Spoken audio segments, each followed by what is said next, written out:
आप लोगों को विश्वास हो, इसके लिए कथा घटना सुना रहे, सच घटना, मुश्किल से 50 साल पुरानी घटना, 60 साल हुए होंगे बस, पूज्य श्री गोपालाचार्य जी महाराज ने सुनाई थी।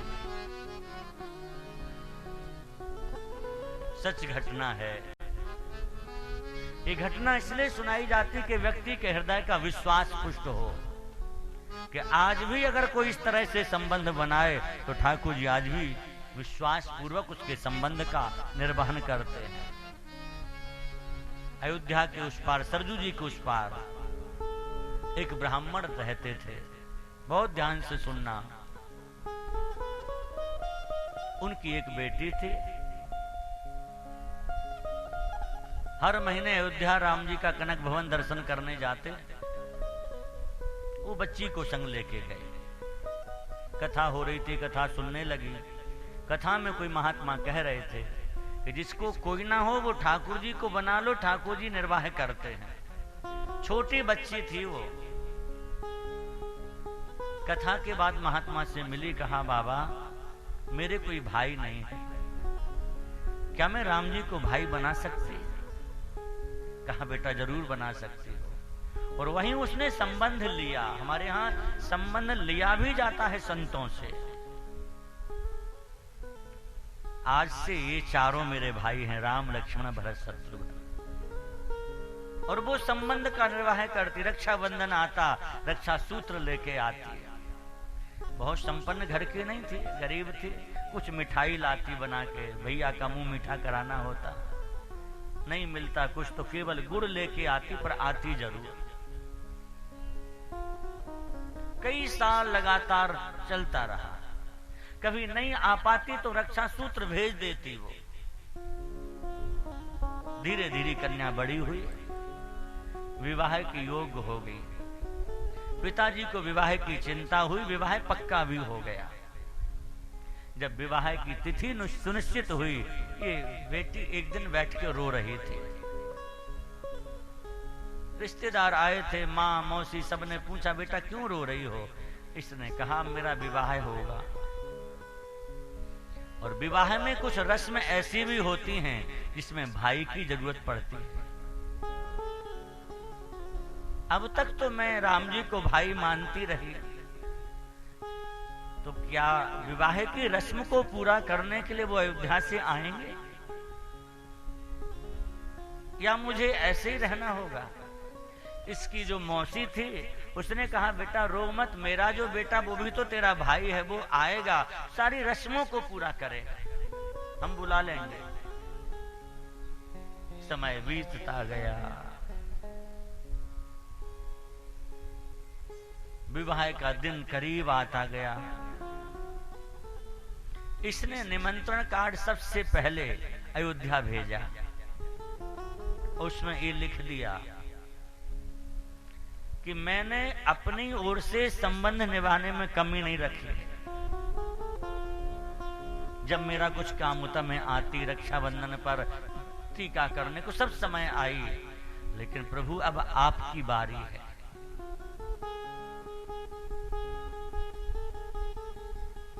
मैंने तो सुना है आप संबंध का निर्वाह करते, तो जरूर करेंगे ही। ऐसा लिख के पत्र भेजा। विवाह का दिन आया और जैसी ये देखे बार बार के ना तो कोई आया, ना भाई दिख रहा, मौसी का पुत्र भी वो नहीं आया। थोड़ी देर में क्या देखा, इसका मौसी का जो लड़का था वो बढ़िया गाड़ी में बैठ के आया अपने मित्रों के साथ, और खूब सामान लेके, इतना सामान लाया कि घर के लिए, परिवार के लिए, बारातियों के लिए भी लाया। इसकी मौसी ने कहा बेटा हमारे घर में तो इतना पैसा भी नहीं, मैं तुझे एक साड़ी दे करके आई थी कि इसे लेके आना, इतना सब कहां से लाया, पैसा कहां से आया इतना? इसने कहा मां हमने एक नंबर लगाया था लॉटरी का, सोचा था अगर इसमें नंबर सही मिल गया उससे जो पैसा आएगा वो सब बहन के विवाह में खर्च करेंगे, तो वो पैसा मिल गया इसलिए मैंने ये सब लगाया है।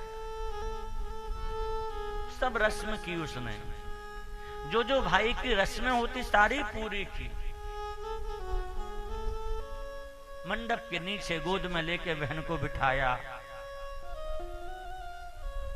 जब विदा हुई तो डोली में भी गोद में लेकर के बहन को डोली में बिठा दिया। अब डोली में बिठाने के बाद फिर वो दिखाई नहीं दिया। लोगों को लगे कहां गया, सोचा यहीं आसपास होगा कहीं।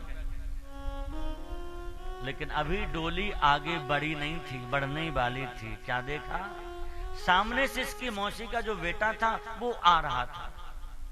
लेकिन आश्चर्य हुआ सबको, उसके माथे में पट्टी बंधी, हाथ में पट्टी बंधी, पूरी तरह से लहूलुहान होकर के आया। कई जगह से उसके हाथ पैर छिल रहे थे। सबको लगा अभी 10 मिनट पहले ठीक ठाक था, इतने जल्दी इसको क्या हो गया। उससे पूछा कि बेटा तुम्हें इतने जल्दी क्या हुआ, अभी तक तो तुम ठीक थे 10 मिनट पहले। इसने कहा मैं ठीक नहीं था, मैं कल आने वाला था, मेरा एक्सीडेंट हो गया, मैं हॉस्पिटल में था, मैं तो अब आया। अब लोगों को आश्चर्य हुआ कि कल से जो यहां पर था, इतना सामान लेके आया, ये सब रस्मों को पूरा किया, आखिर वो कौन था। सब आश्चर्य में पड़े। आखिर में सोचा उसी से पूछें, शायद उसे पता हो जिसका विवाह था। डोली नीचे रखी, पर्दा पड़ा था हटाया, उस बहन से पूछा ये बता जो तेरा भाई बन के कल से था वो कौन था। उस बहन ने रो करके कहा कोई और नहीं था, अयोध्या से मेरे चारों भाई आए थे।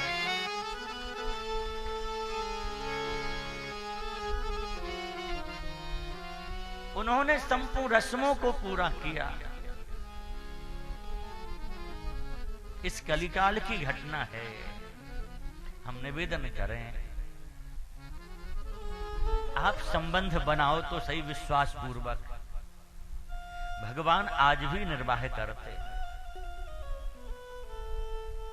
उनकी ओर से संबंध में निर्वाह करने में ढील नहीं होगी। हम भले ही चूक जाएं, हमारे ठाकुर जी नहीं चूकेंगे।